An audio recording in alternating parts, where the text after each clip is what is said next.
Reading with your kids. Hola, ni hao, konnichiwa, assalamu alaikum, shalom, mahaba, ciao, bonjour, namaste, jumbo, bienvenidos. Hey, my name is Jed Lee. Welcome to Reading with Your Kids. We are coming to you from the beautiful, wonderful, historical neighborhood of Reedville, located in the southwest corner of Boston, Massachusetts. We are so very honored and absolutely delighted that you're joining us in our mission to help all families grow closer through reading.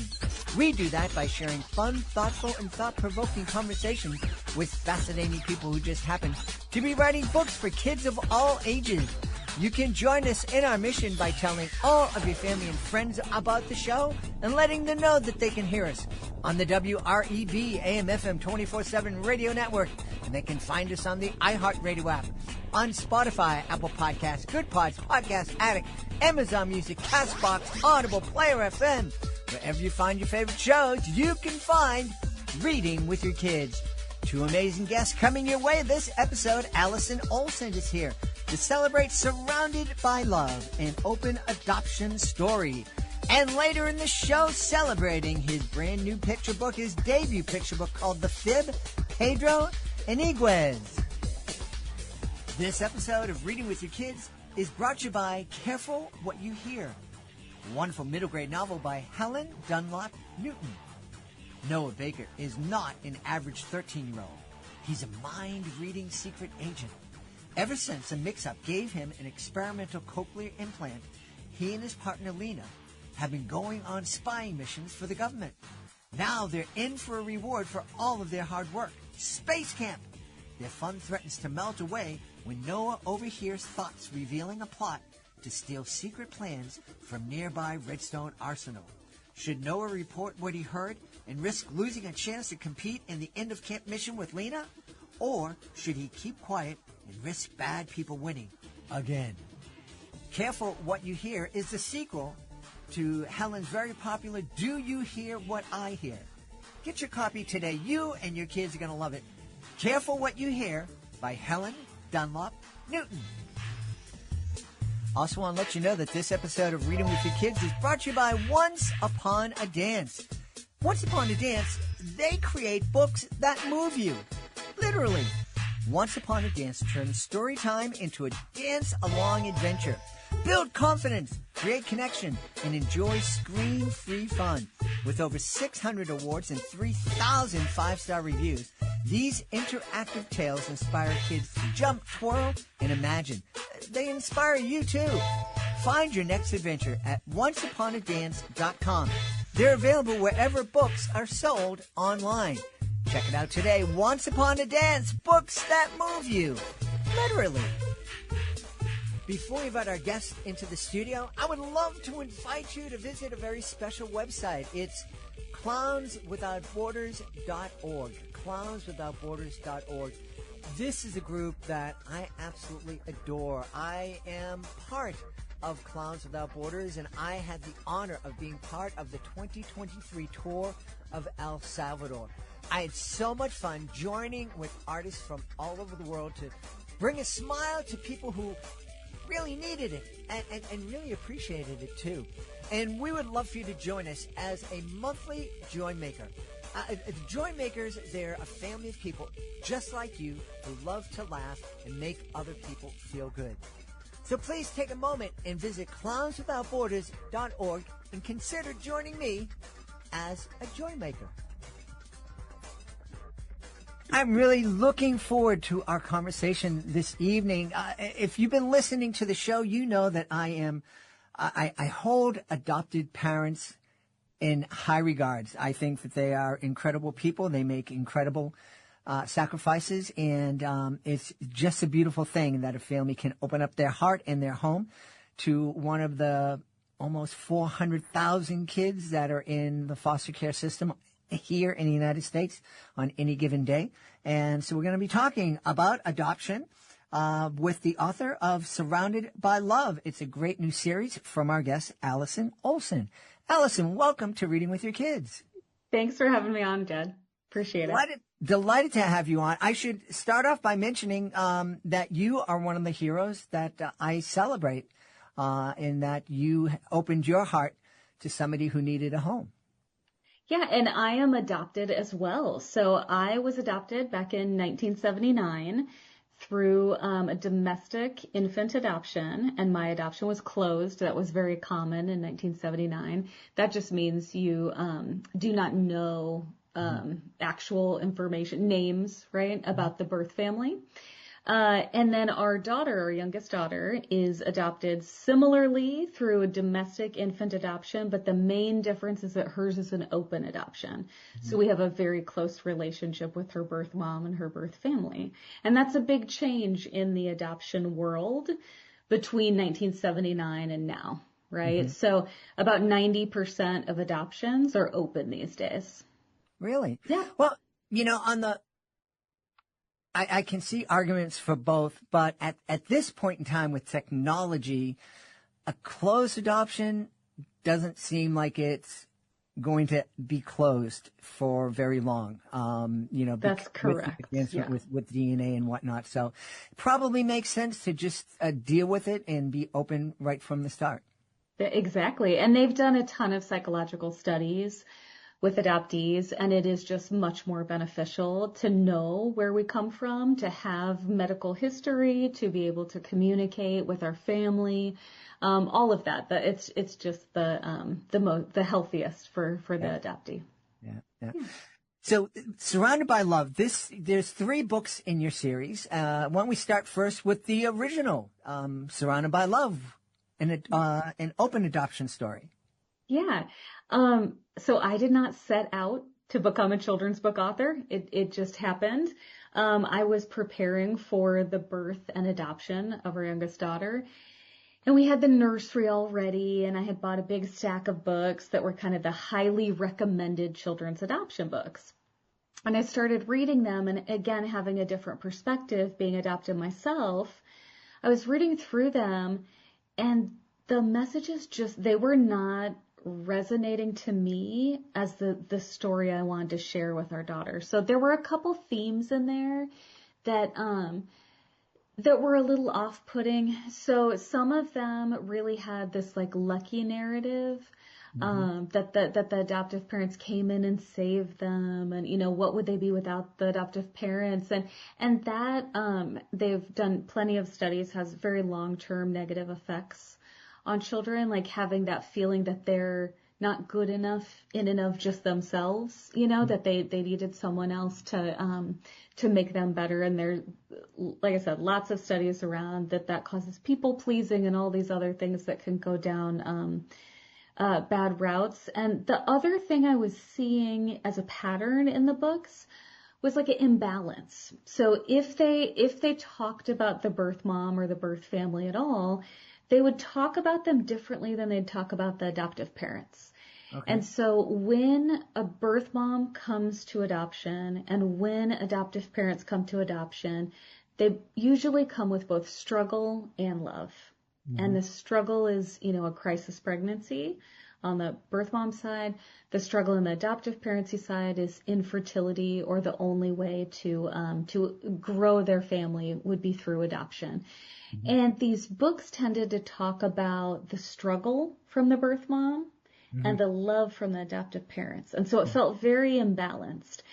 And, I could have picked struggle and struggle, but the truth is when it comes to children's books, like you think about the farm books, right? The farm books are happy and they're lovely, and they talk about the farm animals and the crops and the sun, and they don't talk about that it's grueling, like 10-12 hour days for the farmer to do the work. So the route that I was going down and the story I wanted our daughter to hear was how much she was loved and how much she was the center of her own story, and that she was loved from the birth mom side and she's loved from the adoptive parent side.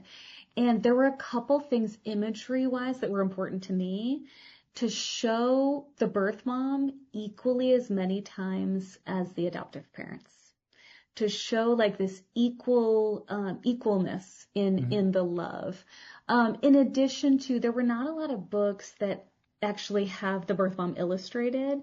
So it was very important to me that she was clean, that she was pretty, that she was representative of something that you would want your child to see reflected in a book, right? We don't want there to be some false pretenses around people of some stereotype that very likely isn't true, right? Mm-hmm. And so that stuff was all very important to me. And then the one thing that I love is my illustrator. So her name is Darlie Urbis Tondo, and she's amazing. She goes by Happy Lee. That's her nickname. And her illustrations are just that. They're happy. They're like bright. The background is beautiful in all of them. Here, let me grab this one to show you. But the Easter egg that I love to share only in like moments like this, that she threw in is that each of the characters has a main color, right? So the birth mom you'll see in pink all throughout the book, adoptive mom in yellow, adoptive dad in blue. And this is in the original version. And you'll notice the adoptee has one of each color on her. And she is that way all throughout, anytime that you see her in the book, just to reflect how important each of these individuals are to this adoptee as she grows up. Yeah. And that I keep consistent in my two newest books. So my two new versions are the same exact book, but with representation for the LGBTQ plus community. Mm-hmm. So I have two adoptive dads version and two adoptive moms version. And they both have similarities of that same Easter egg of the young adoptee representing the colors of all of the main characters in the book. Yeah. I love that. Oftentimes I will ask authors, especially authors of traditionally published books who have very little, if any, communication with their illustrators, is it difficult to kind of let somebody else tell part of your story? And it's obvious in this case, your illustrator brought something very special and unique and something that you love to the story. She did. And she does that for every book that we create together. Every time I get an email from her, I am so excited because I know I'm going to open it up and it's just going to be amazing. And I will tell you, my second book that I created, she's the one that helped to really bring it to life. It was one that my editor kind of struggled with. And it was only when I talked to my illustrator that she said, oh no, I see this. I envision the whole thing. And she was able to take my kind of dream and thoughts and my story. I mean, it was fully written and edited at this time, but she was able to take it and bring it to life. And that one is called Learning About My Friend's Adoption.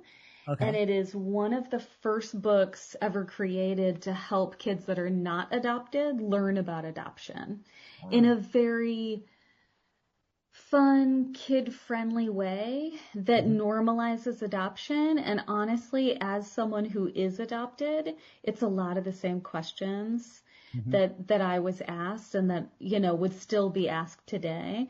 And so it starts with this little boy, and he's at the dinner table with his family, and he's just explaining like, hey, I learned something today from my friend. She's just like you and me. She likes to build rocket ships, dance, and play dress up. But she's adopted. And I had never heard that word before. I didn't know what it meant. So here's the story she told me. And then it goes through their day at daycare, and he's asking her questions and she's answering them. So it just basically answers their questions before they even can think of them to ask. And so it's a great book to have at schools, at libraries. If you're uncertain about how to explain adoption to your child, and there's a neighbor that's about to be adopting, it's just a great way to explain it. Because I have, after this book came out, I had a lot of people come to me and thank me because they said, I thought I knew how to talk about adoption until I started to say, and the neighbor example is actually a real one where someone came up to me and said, I did not know what to say to my kids because the neighbor down the street was not going to be pregnant and they were waiting on adoption. And she's like, and I was started to tell the kids like, oh, I'm so excited. They're about to adopt. And then the kids are like, what does that mean? And she's like, I didn't know what else to say. And so I'm like, this is just a great way because it's the questions and answers back and forth and it helps to normalize stuff. So here's another phrase. Let me see if I can find it quickly or not. Where he's asking her, I will find it, where he's asking her, he says, oh, so you have two moms. And then she's like, well, I actually have two entire families. And then he asks her, do you love both of your families? And he scratches his head because he's very confused. Like, do you love them? This is like a real child question that they would be asking. And it says, my friend giggled. Yes, of course I love them both, just like you love your family. And it's done intentionally. The giggle is intentional to just normalize it and to say our family is actually not that different from your family, even though I have a biological family and I have an adoptive family. Yeah. Well, I love the idea to let a child know that they were loved from the moment they came into the world. And in the case of my kids, before they came into the world, and by the people who chose to bring them into their family.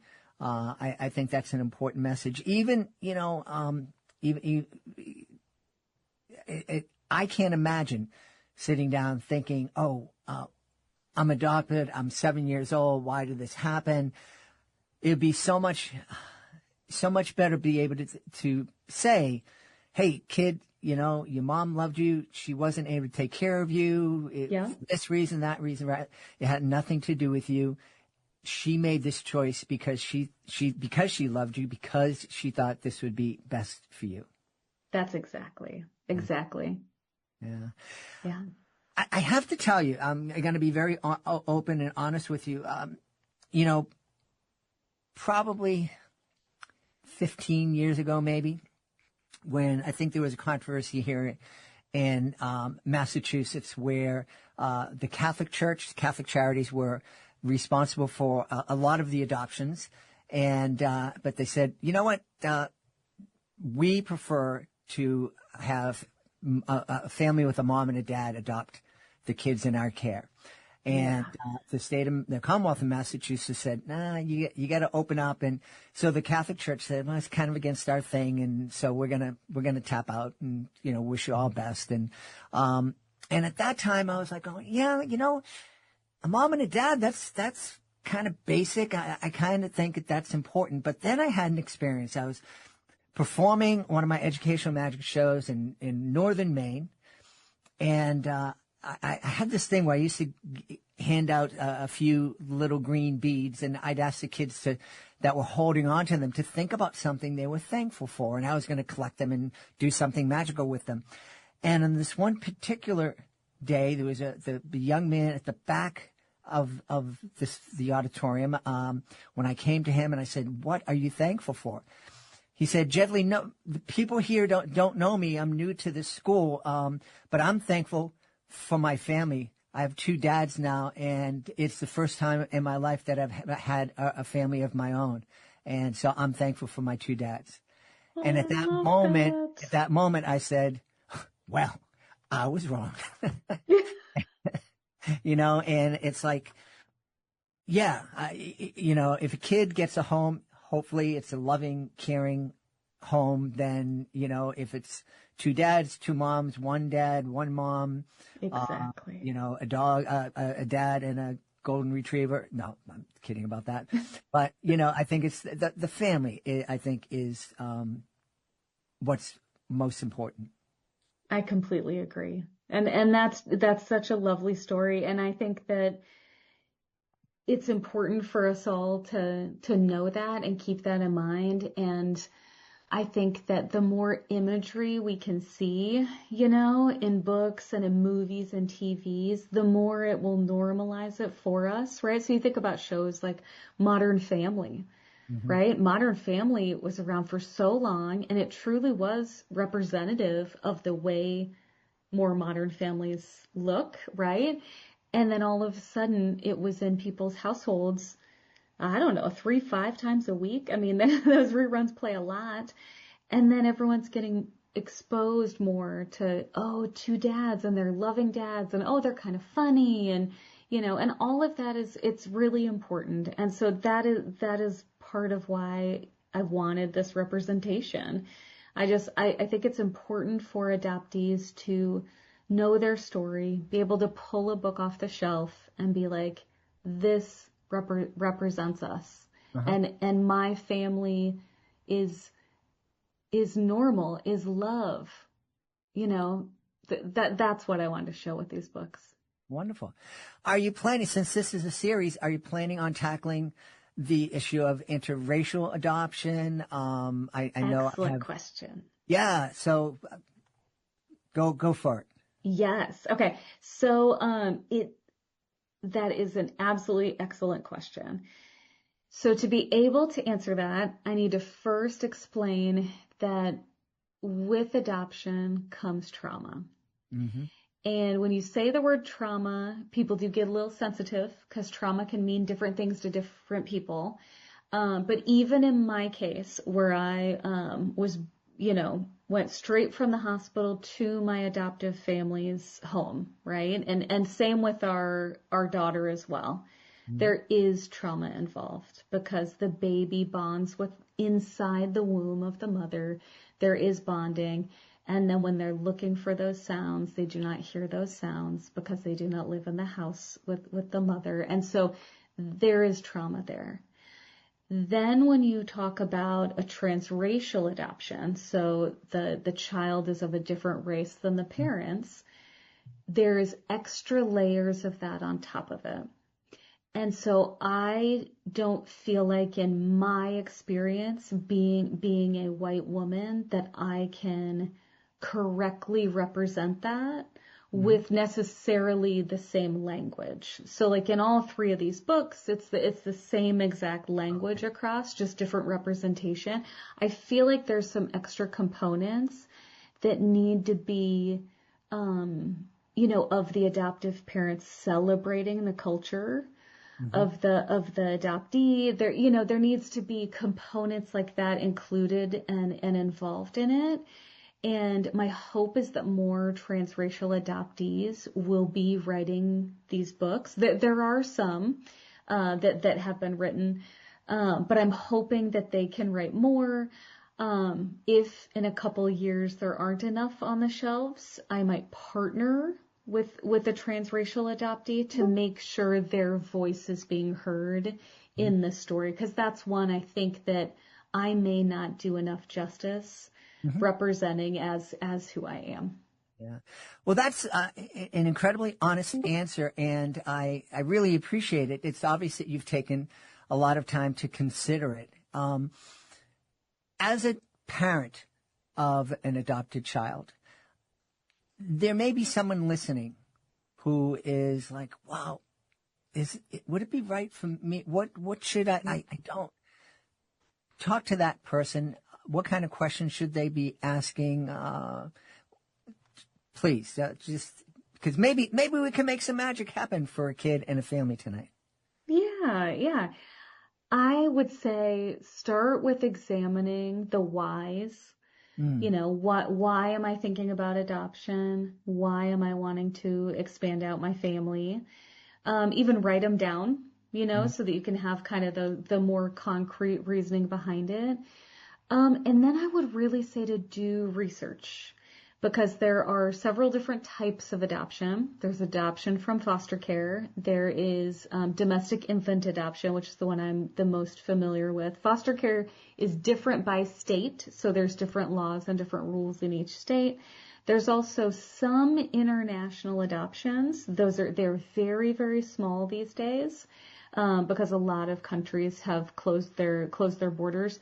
And I will say that in a positive way. So they are able to find enough adoptive parents within their own culture and country to be able to adopt the children, so that they're not needing to rely anymore on international adoption. So it's, I'm saying it, but it's in a positive manner.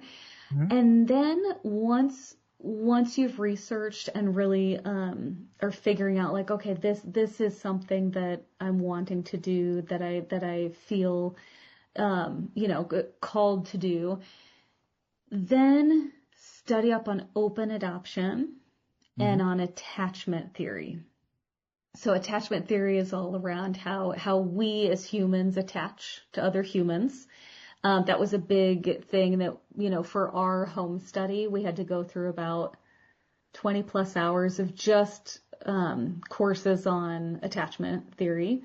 So that's really important. But I think open adoption, so I am an open adoption advocate. And when I say that, again, 90% of adoptions are open. So why would they need advocating? They need advocating because they're not shown very often in movies, TV, and books. I would say outside of This Is Us, dabbled in it a little bit, right? So there's some shows that they're showing it a little bit, but it is that relationship of, our daughter has 2 moms. And when we talk to her, she has 2 moms, and she has siblings on her biological side, and she has a sibling on our side. And so we talk about all of her siblings.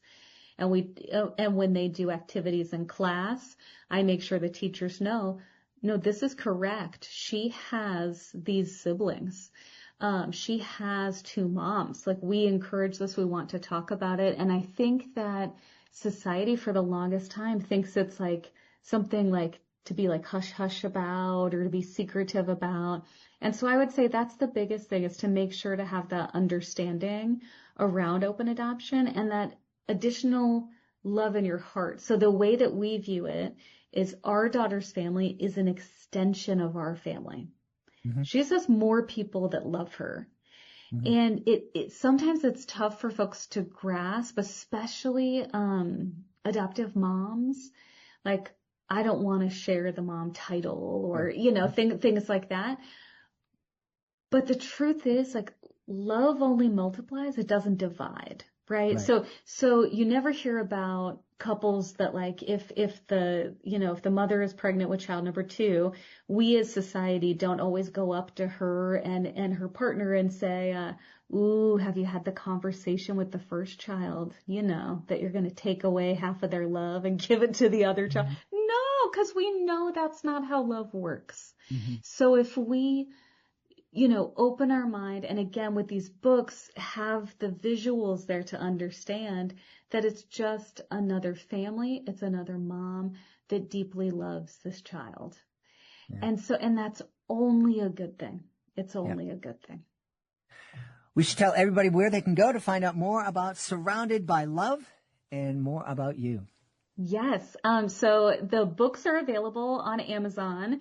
The 2 new versions, the 2 adoptive dads and 2 adoptive moms, officially launch on the 21st of October, available in ebook at the end of September. But my website is ouradoptionbooks.com. And then you can also follow me on social media, Facebook, Instagram, TikTok, at Kids Books by Allison Olson. We've had a really powerful time speaking to the author of Surrounded by Love, a great series, from our guest, Allison Olson. Hey, Allison, thanks so much for being an adoptive parent, and thanks so much for being on Reading with Your Kids. Thanks, Jed. Hey, my friends, I have a super idea you are going to love. How about this weekend, turn your backyard cookout into a storybook celebration? Fire up the grill, crack open a few of your favorite picture books, and serve up Big Fork Brand's legendary bacon sausage. Made with nitrate-free bacon and premium pork, it's juicy, smoky, and unforgettable. Top it off with Big Fork's spicy Chicago fire sauce, and you've got a meal as bold as the characters in your favorite bedtime tale. Get 20% off your order using the promo code READ at bigforkbrands.com. That's bigforkbrands.com. promo code READ to get 20% off, because nothing brings families together like great food, great books, and a whole lot of flavor. Big Fork Brands. Read, grill, repeat. Hey, my friends, you know one of my favorite parts of the day is story time. There's just something magical about snuggling up with your kids, opening a great book, and escaping into an adventure together. And let me tell you, that moment becomes even more magical when you're curled up in the softest, coziest bedding you've ever felt. That's why I'm so excited that CozyEarth.com is supporting reading with your kids. Their bamboo sheets, comforters, and pajamas are unbelievably soft, naturally breathable, and temperature regulating, which means no more sweaty nights or chilly toes. Right now, Cozy Earth is offering Reading with Your Kids listeners an unbelievable and exclusive 41% off their entire site. That's right, you heard me right, 41% off. So go ahead, create your own cozy reading nook, wrap yourself and your kids up in something comfy, grab your favorite bedtime book, and turn story time into the best part of your day. Head on over to CozyEarth.com and use the promo code READ at checkout to save 41%. That's CozyEarth.com, promo code READ. Hey, real quick, we want to let you know that this episode of Reading with Your Kids is brought to you by Zivo Life. ZIVO.life. Zivo Life. Hey, parents, caregivers, and book lovers, ever wish you had a little bit more zip in your step when you're reading The Very Hungry Caterpillar for the 5th or the 50th time today? Say hello to Zivo Life, your new best friend in daily wellness. Zivo Life is the world's most nutrient-dense whole plant loaded with 50% plant protein, essential amino acids, fiber, antioxidants, and so much more. It's a powerhouse in just 1 teaspoon a day, and yes, is giving people more energy, better gut health, and even healthier skin and hair. If you want to feel more energized, focused, and vibrant during your next animated storytime performance, Zivo Life might just be your secret weapon. Visit Zivo.life, ZIVO.life, and use the promo code READ to get 30% off your order. It comes with a 30-day risk-free guarantee, and you've got nothing to lose except your sluggishness. Go now to Zivo.life and use the promo code READ and save 30%. Join us right now from Los Angeles in California, where our guest doesn't have to wear a hoodie like I'm wearing right now. He's here to celebrate his debut picture book. It's called The Fib. Please welcome to the show, Pedro Iniguez. Pedro, how are you? I'm sorry I butchered your name, buddy. No, it's okay. Pedro Iniguez. That's fine. You were close. All right. Yeah. I'm pretty good. How are you? I'm doing great. Other than butchering your name, but doing really good. So tell us about The Fib. I've certainly told one or two in my lifetime. Yeah, of course. That, haven't we all? So The Fib is my debut picture book from Glue Books. It's about a boy named Pepin who shows up to show and tell at school, and he draws comic books, but he's a little too embarrassed to show them off. So he reaches into his pocket, he feels a ball of lint, and he tells the class that he has a very special pet. And it's a make-believe pet, but to his surprise and everybody in class, he pulls out the hand out of his pocket, and there's an actual little monster. And he keeps telling little fibs about it, and the monster keeps getting bigger and bigger. So it's kind of a morality tale about lying and how they can snowball and hurt people. So that's my debut picture book, The Fib. Yeah. Was there something in your life, or maybe something you heard from a politician on TV, that inspired this book? It's kind of an accumulation of everything in life, adults, children, and myself as a kid. I would tell little fibs, little lies. Sometimes I'd pretend to be sick so I can go home early from school, stuff like that. Sometimes they start out harmless, but they can have real consequences in life. So that's kind of a bit of everything. Hearing adults lie, and of course politicians, and everybody does it. So that was my kind of way of kind of wanting to educate people about the dangers of lying and how we think they might be harmless, but they can really snowball into some dangerous territory. Interesting.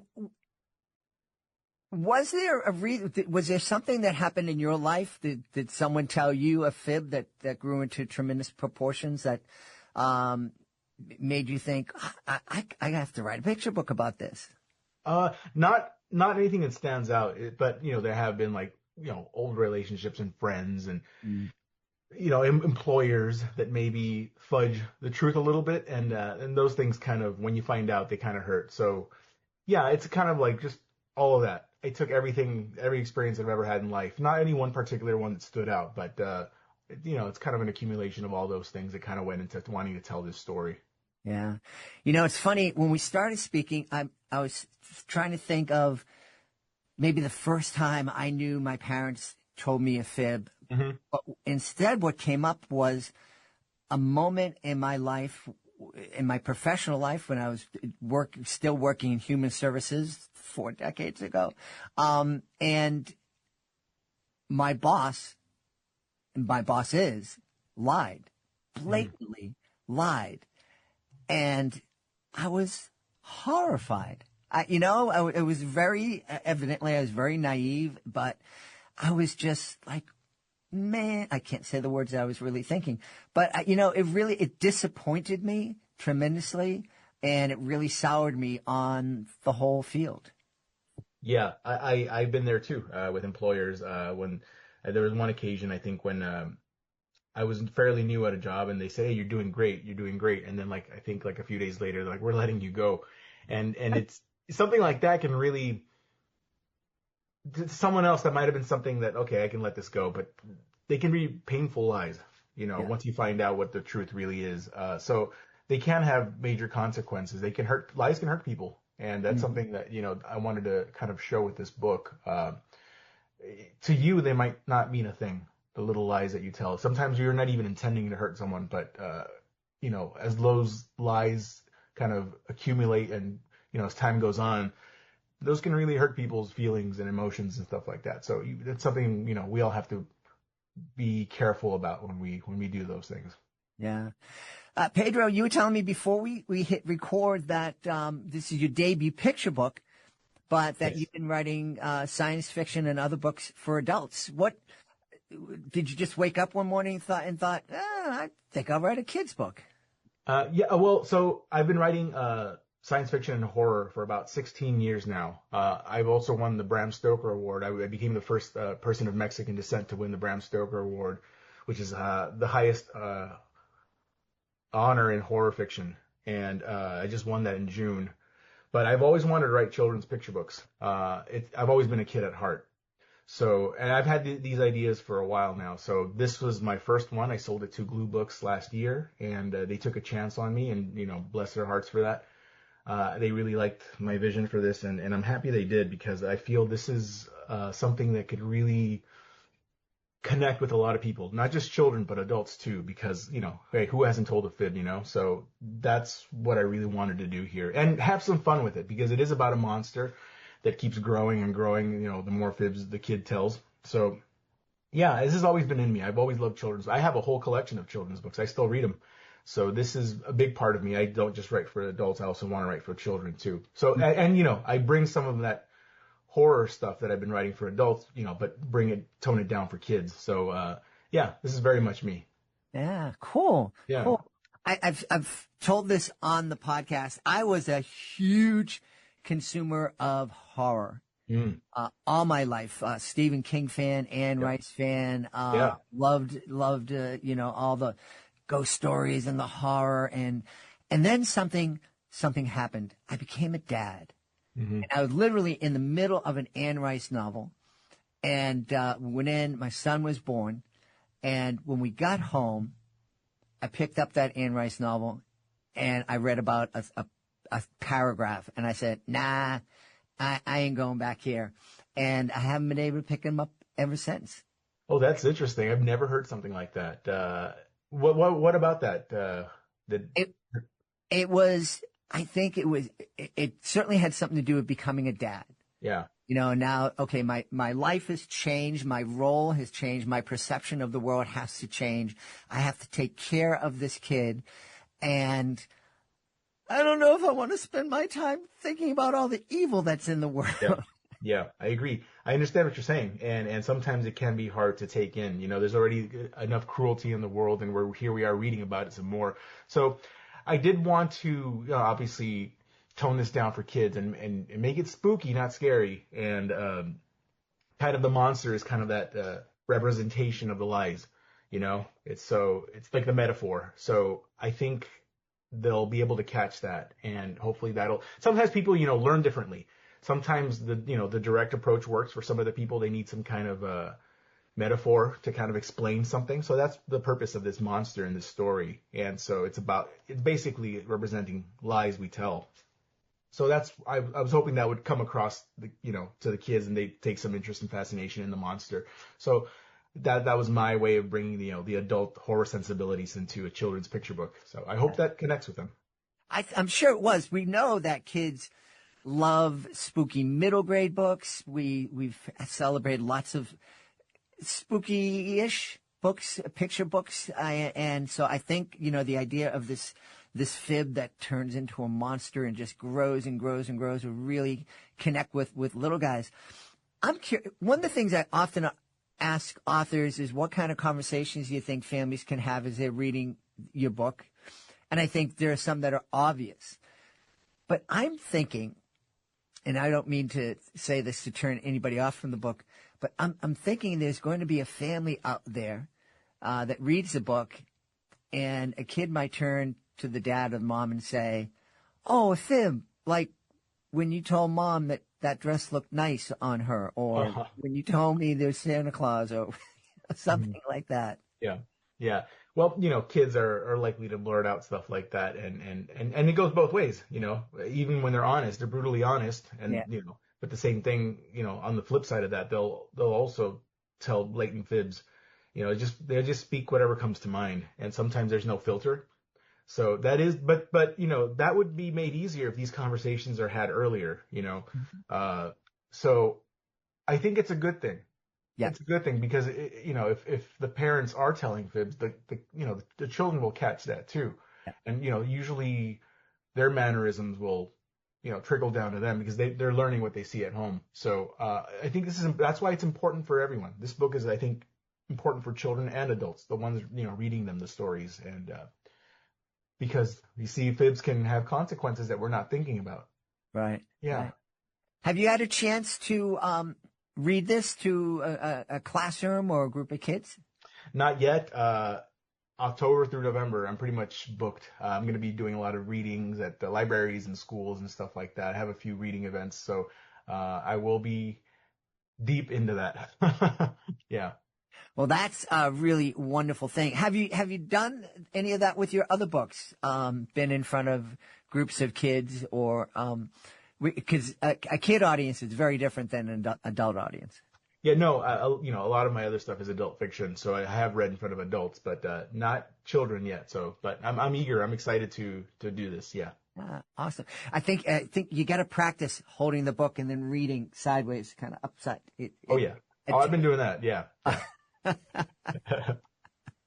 Now that your first picture book is out in the world, and are you considering a second children's book? Yeah, it hasn't been made public yet, but I have sold another picture book, which might be out next year. I can't say much more than that, but there's more coming. Yeah. Congratulations. Thank you. Yes. Yeah. Tell us about what attracts you to the horror and genre.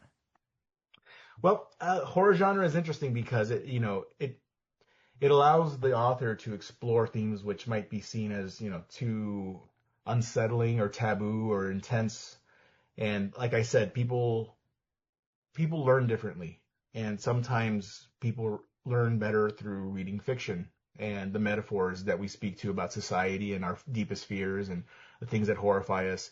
It's made more palatable, and sometimes I think it can trigger empathy in people.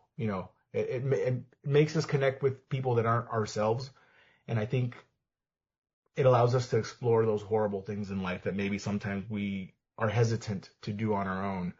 So, and it lets us, sometimes it answers questions and sometimes it raises more questions, but I think as long as we're being engaged with the subject matter that might be too hard for us, I think we can come away a little wiser and a little bit more empathetic with life. And so I think that's one of the important things about horror fiction, just generally lets us, sometimes some people write just to entertain or scare you, but I think the really timeless stuff is the stuff that engages you and makes you ask questions, and maybe you come away with a few answers or more questions, but makes you think. As long as it makes you think about some of the horrible stuff going on in the world, I think it can make us a more empathetic society. Yeah.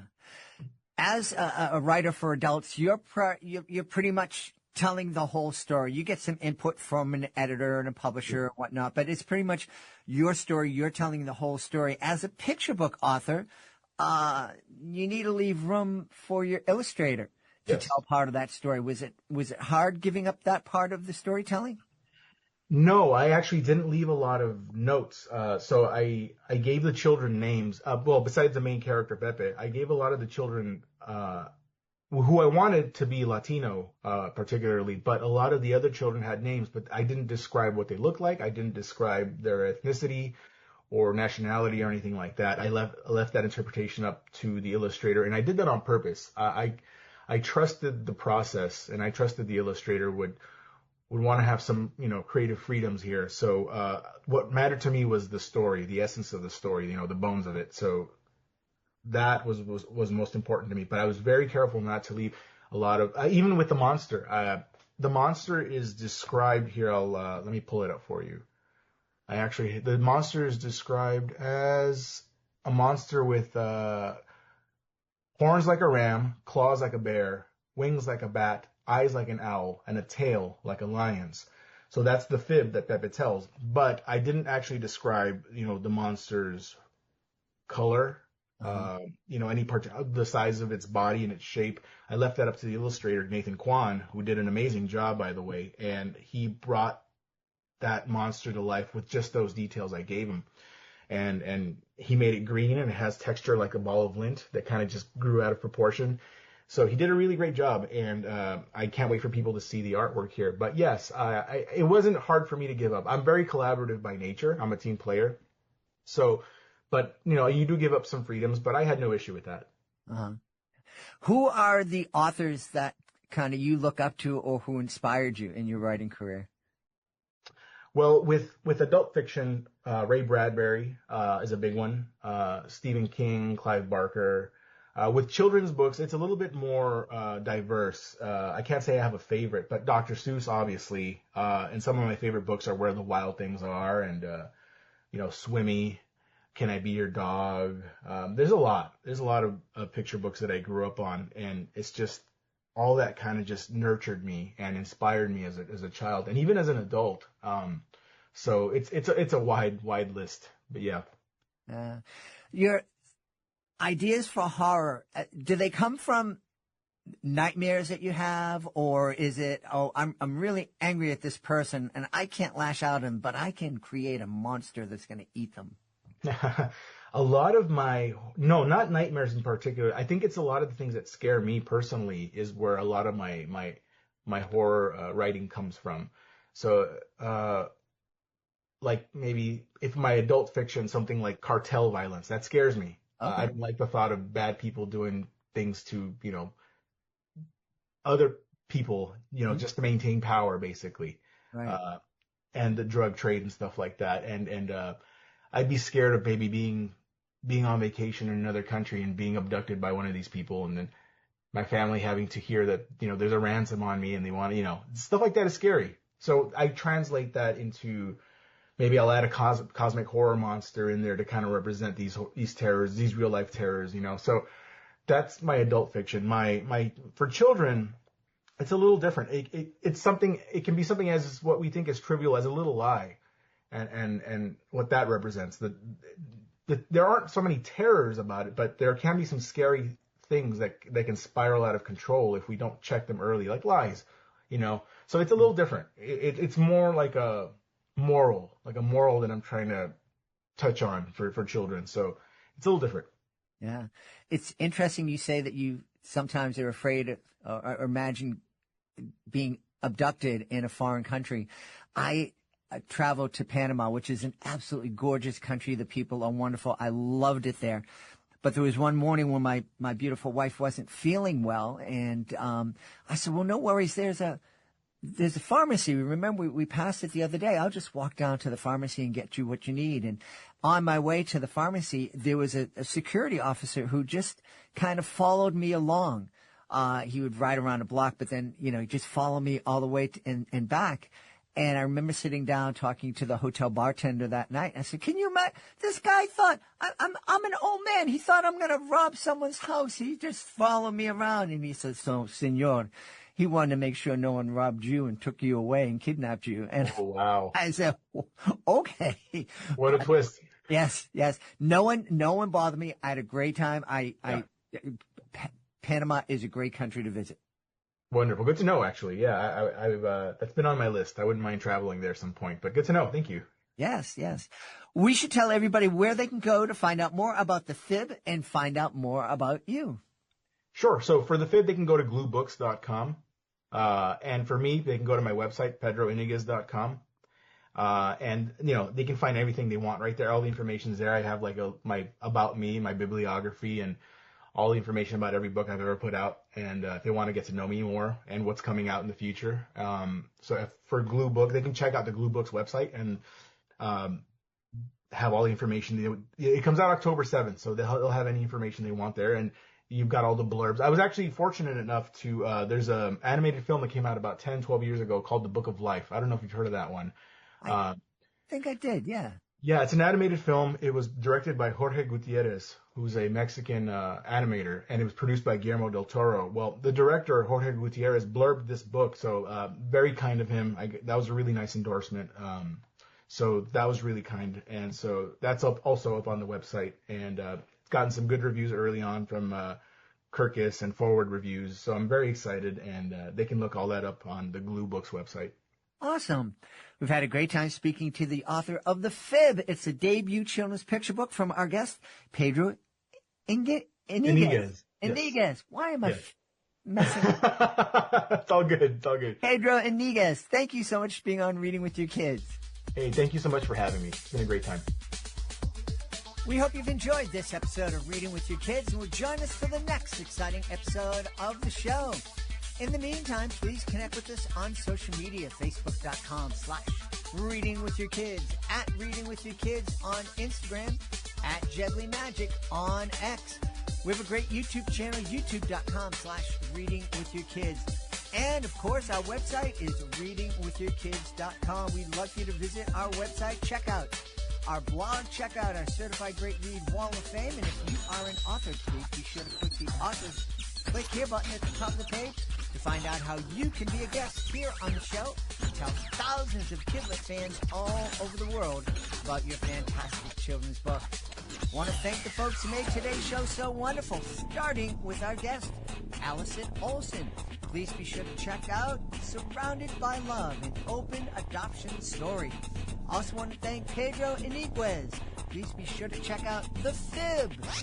I want to thank my wonderful team, Fatima Khan, Chris Doherty. I want to thank my beautiful wife for all the support and love that she brings into my life.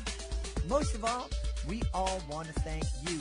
You are making such a difference in the world every time you read with your kids. I'll be looking for you in the next episode of Reading with Your Kids.